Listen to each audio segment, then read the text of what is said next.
Você sabe o que é a hierarquia de controle de riscos ocupacionais e como ela pode estar presente nas suas atividades para trazer mais segurança aos trabalhadores? É o que vamos aprender neste vídeo.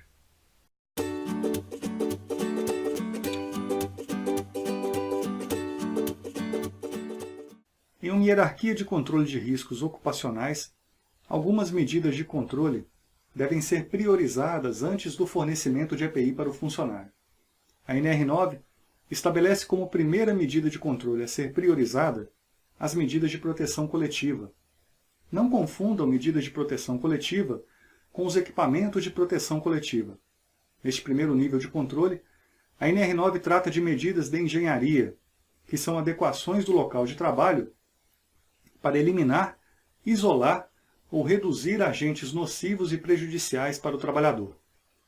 A segunda medida de controle a ser priorizada, após verificada a aplicabilidade das medidas de proteção coletiva, são as medidas administrativas, tais como procedimentos, autorizações de trabalho, permissões de trabalho e treinamentos. A última medida de controle presente na hierarquia de controle de riscos ocupacionais é a utilização do equipamento de proteção individual pelo trabalhador. Observem que as medidas de controle mencionadas agem como barreiras de proteção entre os agentes nocivos e prejudiciais presentes no local de trabalho e o trabalhador.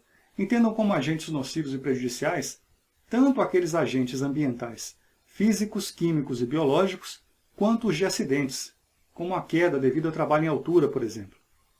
A primeira barreira de proteção são as medidas de proteção coletiva ou medidas de engenharia. Em seguida, as medidas administrativas e, por último, o equipamento de proteção individual, o EPI. É por isso que se diz que o EPI é a última barreira de proteção entre os agentes nocivos e prejudiciais presentes no local de trabalho e o trabalhador. Observem também que, através dessa ilustração, é possível visualizar a teoria do queijo suíço para acidentes. Essa teoria diz que o acidente acontece quando há falhas nas barreiras de proteção existentes, seja por uma medida de engenharia falha, procedimentos que não cobrem todos os requisitos legais e de segurança, ou equipamentos de proteção individual mal especificados para a atividade. Através das falhas nas barreiras existentes, o agente nocivo consegue, então, encontrar um caminho entre as barreiras até chegar ao trabalhador. Vocês se lembram quando eu disse que as medidas de engenharia são adequações do local de trabalho para eliminar, isolar ou reduzir agentes nocivos e prejudiciais para o trabalhador? Pois então, a hierarquia de controle de riscos ocupacionais pode ser visualizada também através das medidas de controle: eliminar, reduzir, isolar, controlar, EPI e disciplinar o uso do EPI.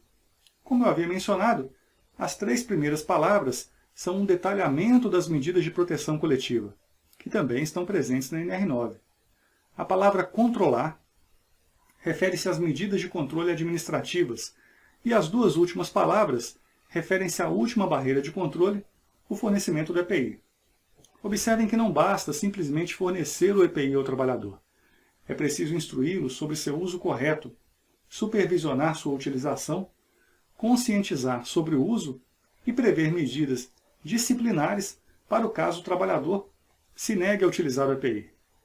Todas essas medidas formam uma pirâmide invertida, transmitindo a informação de que deve haver um maior esforço para a implementação das medidas no topo antes de chegar ao fornecimento do EPI.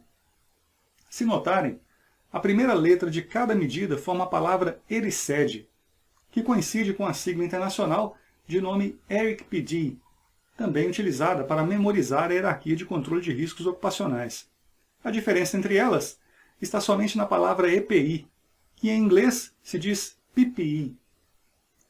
Falando um pouco mais sobre cada uma das medidas, a primeira medida diz respeito a eliminar o agente nocivo presente no local de trabalho, ou substituí-lo por outro que não ofereça riscos ao trabalhador.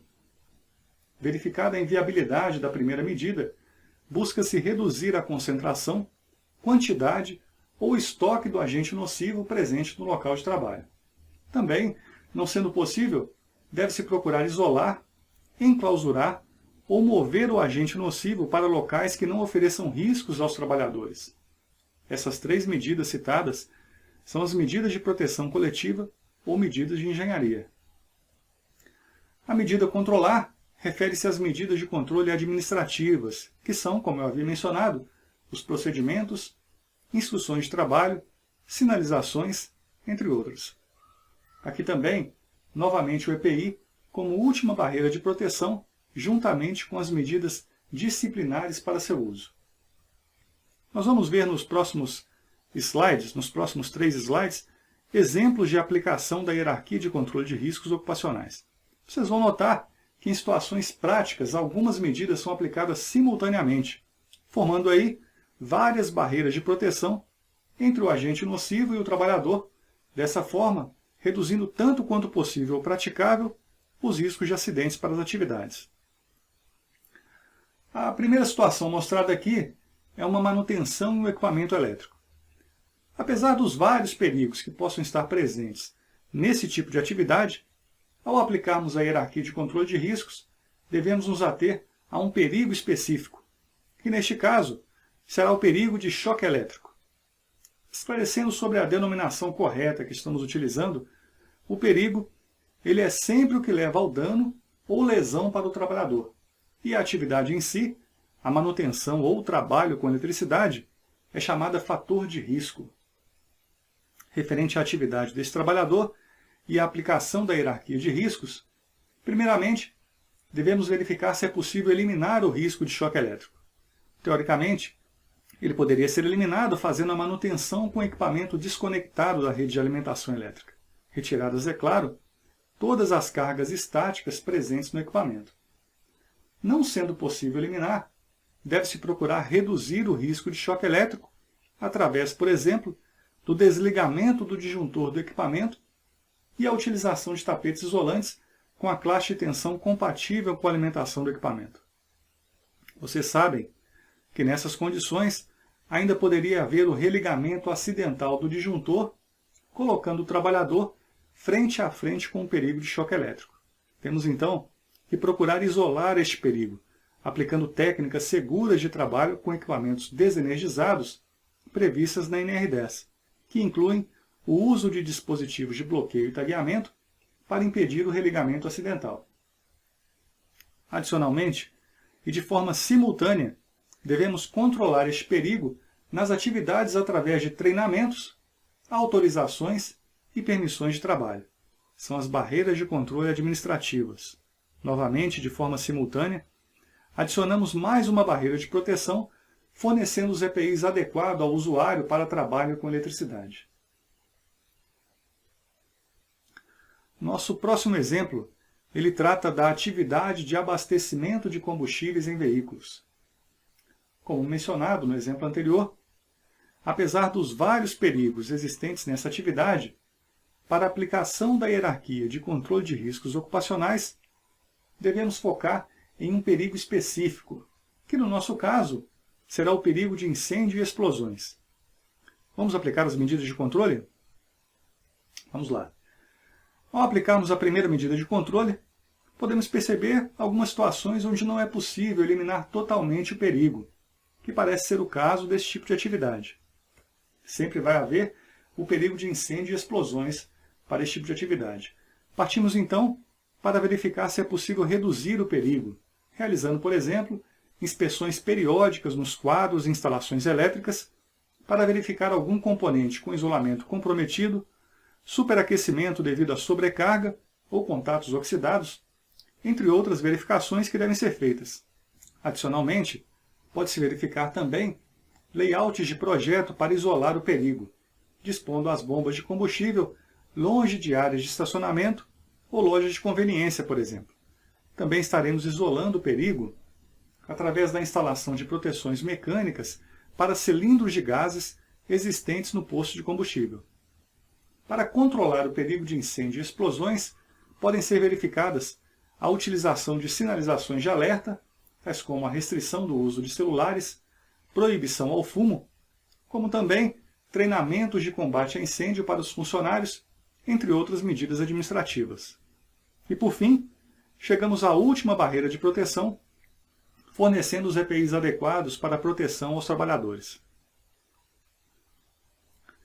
Neste último exemplo, nós vamos analisar a aplicação da hierarquia de controle de riscos em uma atividade de pintura de equipamento que está situado a 3 metros do nível do solo. Uma atividade onde pode estar presente o fator de risco trabalho em altura. Neste caso, o perigo a ser analisado é o perigo de queda do trabalhador ao realizar a atividade. Avaliando o primeiro nível da hierarquia, o perigo de queda poderia ter sido eliminado se no momento da compra do equipamento fosse feita a escolha por uma pintura de longa duração que não demandasse manutenções periódicas na pintura do equipamento.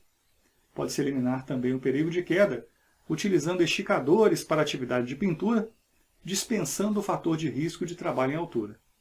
Se este não for o caso, pode-se verificar a redução do perigo de queda fazendo uso de andaimes seguros ou plataformas de trabalho aéreo, ao invés de escadas. Com relação a isolar o perigo, pode-se, por exemplo, utilizar redes de proteção logo abaixo do trabalhador. Essa pode não ser uma medida praticável, dependendo do local ou atividade a ser executada. Vamos para a próxima medida. A próxima medida de controle diz respeito às medidas administrativas que devem ser aplicadas para trabalhos em altura. Estamos falando aqui de procedimentos, treinamentos, autorizações, permissões, entre outras medidas. Por fim, avaliadas as medidas anteriores, faça o fornecimento dos EPIs ao trabalhador adequados para a atividade de trabalho em altura. É isso, pessoal.